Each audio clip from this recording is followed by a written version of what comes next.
What is up, Marvel Universe fanatics? It is Ashrock back with another review. This is going to be on the Marvel Infinite Series Death's Head. Let's look at the packaging super quick. So the packaging is pretty standard. Again, this is I've opened mine up because I do not do MOC no more.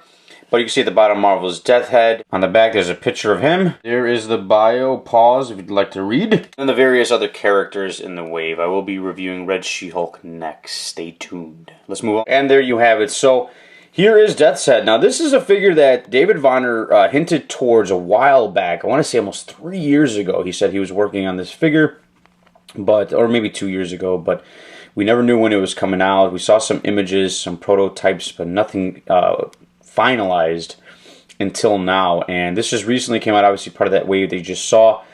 And this is an awesome figure.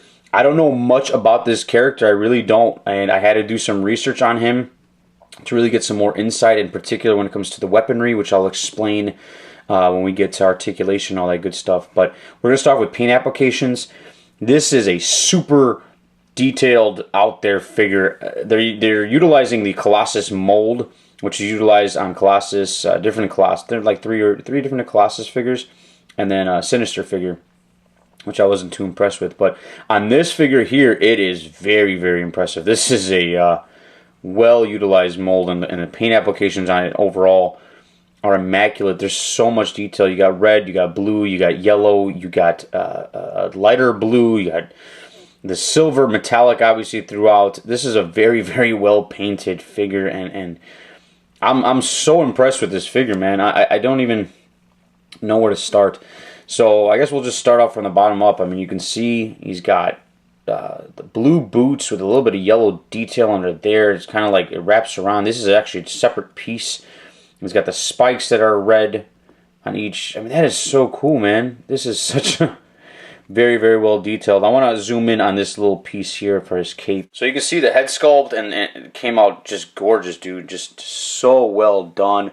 The eyes, the mouth, the piece, that's so well sculpted. Another thing that's really impressive is these little shoulder pads that kind of are connected to his cape. So much detail in there. I mean, you look at that, it's like it's been through some battle.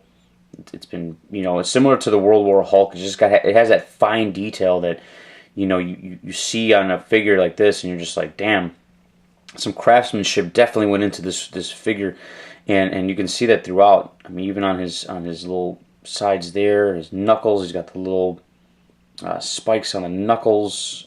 This is a very, very well detailed figure, and he's got this little piece on the back that sits in the back. It sits kind of loose. You got to kind of mess around with it, and that's what holds his two weapons, which we'll get to in articulation, which is also genius too. But this is a gold centered piece. Really the only gold on him, other than his belt buckle. His belt buckle has some gold in there too. But you know, some minor blotch paint right there. You can see a little bit there, but nothing. Actually, no, that's because it's all connected. But I'm so impressed with this figure, man. I am so. Even the weapons, you can see he's obviously been through some battle.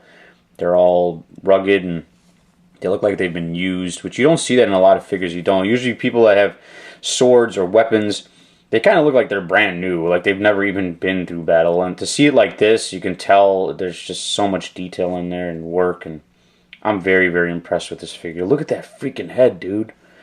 Man! So for paint applications, I'm going to give this guy a complete 10 out of 10. I'm giving him a perfect score. I couldn't find much blotches. I couldn't find much. I mean, so much detail on a 3 3/4 inch figure. It's very, very impressive to see, and a very colorful character, but brought to life so well. Now, articulation. So they are utilizing the Colossus mold. Has a ball joint up here, rotates at the upper bicep, single jointed elbows, rotates at the wrist. He's got waist articulation and the ab crunch, but it is limited because of all this stuff that he's got going on, his cape and everything. This part is removable too if you want to pop the head off. The head is on a ball joint hinge, so you can see that there. It does go all the way up and all the way down. He's got upper thigh. He's got the hinge on the leg. He's got double jointed knees, and it rotates at the ankle, and it goes up and down. So again, like I was saying, in the way his weapons work. So it sits on the back here. This piece comes off, okay? Comes off right there. There goes his weapon. Son of a bitch. And we're back. So, shit went flying everywhere. I popped it off and it just... Don't you hate when that happens? But these weapons sit on the back just like this, okay? And then there's two little peg holes in the back, and that just, it gets inserted right in there, okay? It does sit a little bit loose, so you'll have to kind of play around with it for a little bit. Play around with it.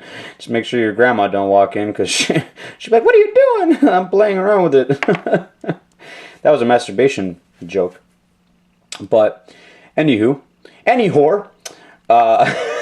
they do sit a little bit loose in here though, in these little crevices here. So it does sit a little bit loose. You're gonna have to mess around with it a little bit. Maybe a little bit of wax would probably help.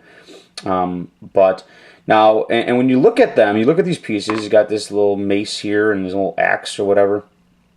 Very well detailed, very nice, right? But they're really short. So I was like, why are they so short? Why, you know? And you could put them in his hand and all that good stuff. But the reason why, and I had to do some research again, is he transforms his hands into weapons. So the hands actually come off very, very easily, okay? They come right off, and then you put the weapon inside the hand. And there you have it. So that's kind of his power. That's one of his things. And I started looking up pictures, and he can use, it would be cool if he had a gun too. He actually has a couple pictures where he has like a gun come out. I think that would have been really cool to add a gun in here as well. I'm sure you can make something or customize something if you're a good customizer. But you can see it sits right in there. You can do the same thing with the left hand as well. And they come out really easy. So it's nothing, you know, it's nothing too difficult. I think that is so ingenious and so cool to have. You know, you just pop that bad boy right in there. Boom.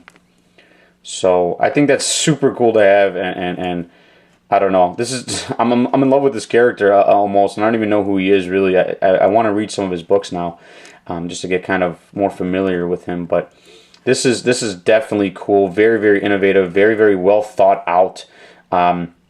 That was the thing about MU, man. And you know, these are still, even though these are Infinite Series figures, these are still MU figures. These are figures that were supposed to be released in the Marvel Universe line, but when they changed the line over to Infinite, that's when they decided to start releasing them. Which I'm not complaining. Because they're fucking awesome, but you can tell this is still under the reign of some of the greats over at Hasbro that were working on Marvel Universe, and how much detail they put into these damn figures, man. So for articulation, I'm going to give him a 9 out of 10. I think they did a phenomenal job. I think it's so innovative with what they did with his hands and the way he looks. This figure is just awesome, and you know, you guys know I review everything objectively, and my final score on this bad boy is going to be a 10 out of 10. This is a perfect figure, in my opinion. Detail, paint applications, character selection, articulation, the molding, the sheer amount of detail that went into this figure is absolutely phenomenal. This is the gem in the wave, hands down. If you want to get Whirlwind and say that's your favorite, that's fine, but you'd be full of crap if you don't have this figure. This is just badass all around. I highly recommend it. I guarantee you that you will not be disappointed. I am blown away by this figure. I really, really am. He's one of my favorites now. He really is, and I just love the way he looks. And I don't know, man. I just think they fucking killed it with this one. They really, really did. It takes a lot to get me this freaking excited about a figure, but this is a badass figure, and highly, highly recommend it. So, thank you guys so much for watching. As always, stay tuned to the Red She-Hulk figure, and stay tuned to the top 50 Marvel Universe numbers 10 to 1. So that video number 5 will be out in roughly a week or so. I'm working on the video now, and we'll get that list winded down. And then I got a couple other videos I'm working on as well. So, as always, remember to laugh every day. I'll talk to you guys next time. Deuces.